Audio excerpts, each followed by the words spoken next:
मराठा आरक्षणाचा मुद्दा चांगलाच तापला असून आज मनमाड शहरात इंदोर पुणे महामार्गावर रस्ता रोको करण्यात आला। सुमारे 2 तासापेक्षा जास्त हा रस्ता रोको करण्यात आला। यावेळी आंदोलनकर्त्यांनी मुख्यमंत्री एकनाथ शिंदे, उपमुख्यमंत्री देवेंद्र फडणवीस यांच्यावर जोरदार हल्ला चढवला व अर्वाच्य भाषेत त्यांचा जाहीर निषेध करण्यात आला। जोपर्यंत तहसीलदार येथे येत नाही तोपर्यंत आम्ही आंदोलन मागे घेणार नाही असा पवित्रा आंदोलनकर्त्यांनी घेतला। यामुळे मोठ्या प्रमाणावर तणाव निर्माण झाला होता। मराठा समाजाला जोपर्यंत सगळे सोयरे म्हणून आरक्षण मिळत नाही तोपर्यंत आंदोलन सुरू राहणार असल्याचे आजचे आंदोलन यांनी काळानंतर थांबविले। फुले शाहू आंबेडकर मुस्लिम विचार मंच तर्फे या आंदोलनाला पाठिंबा देण्यात आला व आंदोलनकर्त्यांना पाणी पाजण्यात आले। जेव्हा जेव्हा आमची गरज लागेल तेव्हा आम्ही तुमच्या सोबत राहू अशी भूमिका फिरोज शेख यांनी व्यक्त केली। यावेळी राज्य सरकारच्या विरोधात जोरदार घोषणाबाजी करण्यात आली। साहेब, माझी विनंती आहे, मराठा समाजाच्या कोणत्याही आंदोलनाला जर पोलिसांच्या वतीने जर गालबोट लागलं तर पहिले आम्ही मुस्लिम मावळे त्यांच्या पुढे राहणार आहे आणि आमच्या गुन्हा दाखल काय बोलायला म्हणून या मोदी सरकारला आणि फडणवीस सरकारला आता जागा दाखवायची वेळ आलेली आहे। आता फक्त तुम्ही घाटे साहेब फक्त नियोजन करा, पुढचं काम आम्ही करू। आपल्या मराठा आरक्षणाला आमच्या मुस्लिम विचार मंचच्या वतीने जाहीर पाठिंबा व्यक्त करतो।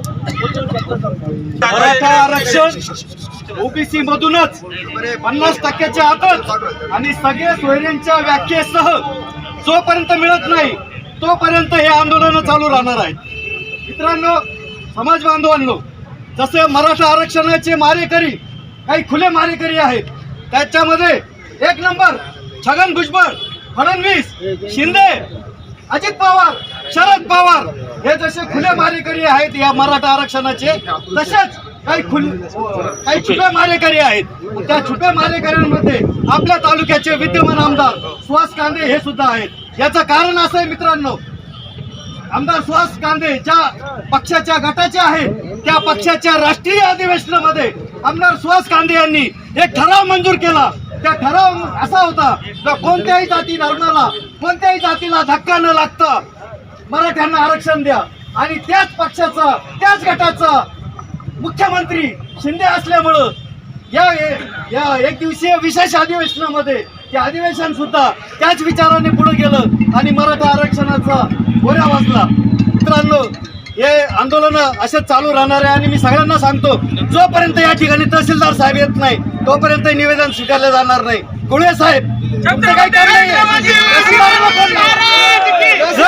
जरांगे पाटील आज मुंबईकडे गेलेले आणि त्यांचा आदेश शांततेने आंदोलन करण्याचा आहे। त्यांचा आदेश हा मराठा समाजातील युवकांना अडकवण्याचा बिलकुल नाहीये। त्याच्यामुळं कोणी काही अग्रेसिव्ह भूमिका घेऊन मराठा समाजावर केसेस तयार होतील या पद्धतीने करण्याचा प्रयत्न करू नये। कारण की हे आंदोलन हे जरांगे पाटलांच्या आदेशानुसार चालू आहे, त्यांच्या आदेशानुसारच होईल।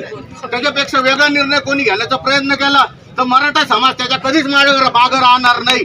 याची दखल स्वीकार सर्वांनी घ्यायची आहे। त्याच्यामुळे माझे वैयक्तिक निर्णय, तुमचे वैयक्तिक निर्णय हे अजिबात चालणार नाही। लोकशाही न्यूज साठी नांदगाव प्रतिनिधी अनिल धामणे।